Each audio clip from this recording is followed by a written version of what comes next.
Lawsuit is filed against the couple who host HGTV's Fixer to Fabulous show. Dave and Jenny Ma's Fixer to Fabulous is a hit HGTV series. The first aired in 2019. It won viewers' hearts with its heartwarming narratives and stunning home transformations hosted by Dave and Jenny Ma's. The show was set in Bentonville, Arkansas, where the couple specializes in renovating historic homes, blending timeless charm with modern functionality. However, alongside the show's success, Fixer to Fabulous has encountered controversies including lawsuits and regulatory violations that have cast a shadow over its otherwise wholesome image. Join us as we tell you the reason why Fix It Fabulous was sued. Initially, Fix It Fabulous stood out for its focus on community, as the Ma's often worked with local homeowners to restore properties that held sentimental value. Their passion for construction and design, coupled with their commitment to family and faith, has earned them loyal fan base. One of the earlier controversies surrounding Fixer to Fabulous involves a 2018 renovation project. Donna and Tyler Craik hired Ma's Construction and Ma's Developing LLC, businesses owned by Dave and Jenny Ma's, to renovate their home as part of the show. While the renovation was completed and featured on television, the Creds later filed a lawsuit in May 2021 alleging negligence and substandard workmanship. According to court documents, the Attics claimed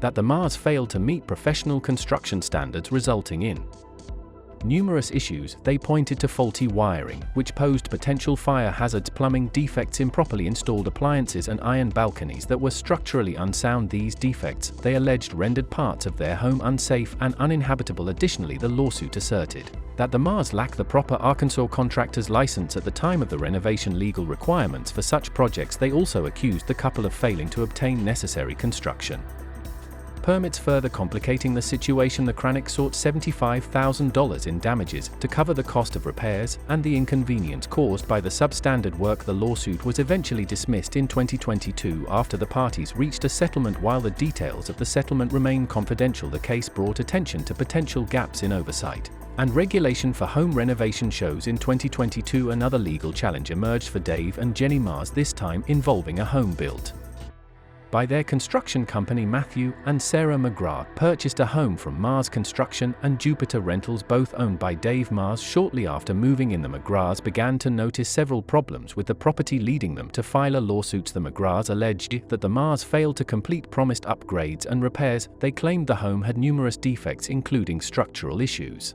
and at least 21 building code violations. Some of the alleged problems included poorly installed flooring, defective roofing, and inadequate insulation. The McGrath stated that attempts by the Ma's to address these concerns were either insufficient or caused additional damage. As a result, the McGraths are seeking compensation for repair costs, which they estimate to exceed $85,000. The case went to trial in September of 2024, with a 5-day jury trial scheduled at Benton County Courthouse. The ongoing dispute has further highlighted concerns about quality control in projects associated with Fixer to Fabulous. Apart from the lawsuits, the Ma's have also been getting in trouble with the EPA. In January 2020, the U.S. Environmental Protection Agency imposed a $35,000 fine on Dave and Jenny Ma's for violating the lead renovation, repair, and painting rule. The violations occurred 2 renovation projects featured on Fixer to Fabulous. In 2018, the EPA's investigation revealed that the Ma's failed to adhere to key regulations designed to prevent lead exposure. These included not obtaining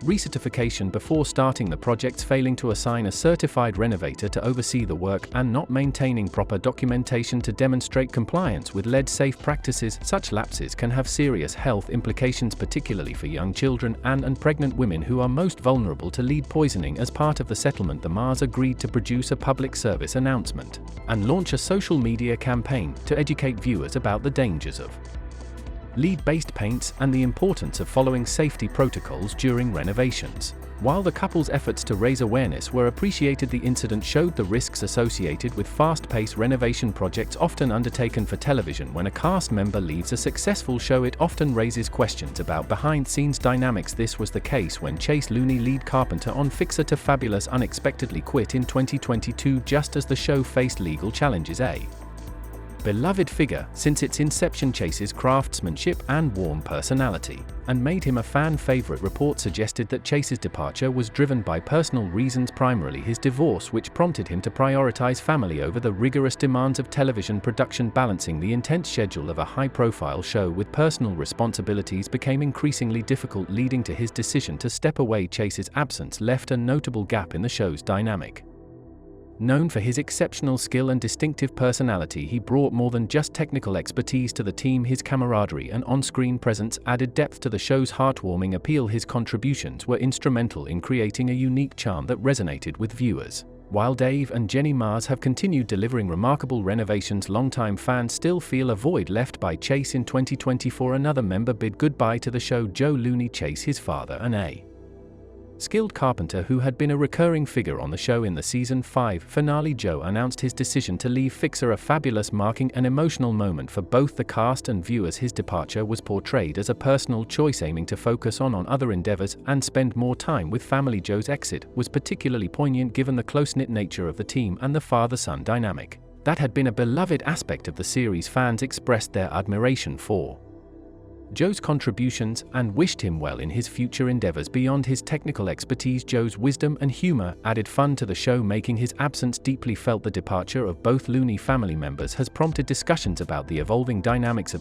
and its ability to adapt to changes in its core team. Fans remain hopeful that the spirit of teamwork and dedication will continue to define Fix It to Fabulous. Beyond legal and regulatory issues, Fix It Fabulous has faced criticism for promoting unrealistic portrayals of home renovations. Viewers and industry professionals argue that the show's emphasis on luxury designs and high-end finishes creates unattainable standards for average homeowners. Critics highlight that the budgets presented often fail to reflect real-world costs, leading to misconceptions about what is feasible within typical financial constraints. Concerns have also arisen regarding the portrayal of construction practices. Industry experts question whether the show's accelerated timelines and seemingly minimal planning compromise renovation quality and safety. For example, in a season 5 episode, viewers noted that gas lanterns were installed too close to the house, posing a potential fire hazard. Such instances are fueled skepticism about the reliability of the showcase projects. While such critiques are common across the home improvement genre, they've added to the scrutiny surrounding Fixer to Fabulous. Despite these challenges, Dave and Jenny